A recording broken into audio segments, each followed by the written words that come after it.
శ్రీ లలితా సహస్రనామాలలో మహాగణేశ నిర్భిన్న విఘ్న యంత్ర ప్రహర్షిత నామానికి మనం ఇప్పుడు అర్థం తెలుసుకుందాం. శ్రీమాత దృష్టి ప్రసారం చేత ఆవిర్భవించిన మహాగణపతి భండాసురుడు ప్రయోగించిన విఘ్నయంత్రాన్ని భేదించాడు. అప్పుడు లలితాదేవి సంతోషించింది. ఇది ఈ నామానికి స్థూలమైన అర్థం. జయ విఘ్నం అనే పేరు గల యంత్రాన్ని విసుకురుడు శ్రీమాతపై ప్రయోగించాడు.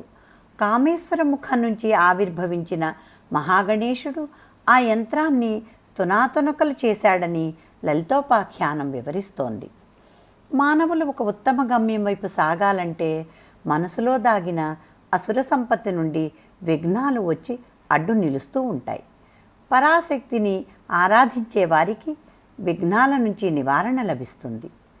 ఆమె దృక్ప్రసారం నుంచి ఆవిర్భవించిన మహాగణేశుడు విఘ్నాలను నివారించి తాపత్రయాన్ని అనగా ఆదిభౌతిక, ఆదిదైవిక, ఆధ్యాత్మిక తాపాలను అణచి సాధకులకు శాంతిని ప్రసాదిస్తాడు. దేవీ ఉపాసన విఘ్న నివారకమని, సాధకుని మనస్సు నిశ్చలమైతే విఘ్నాలు తొలగి కార్యసిద్ధి కలుగుతుందని మనం గ్రహించవచ్చు. ఈ నామం కూడా 16 అక్షరాలు కలిగిన నామం కాబట్టి మనం ఎక్కడా బ్రేక్ చేయకుండా నామాన్ని మొత్తం నామం ఒకేసారి ఉచ్చరించాలి. శ్రీమాత్రే నమః.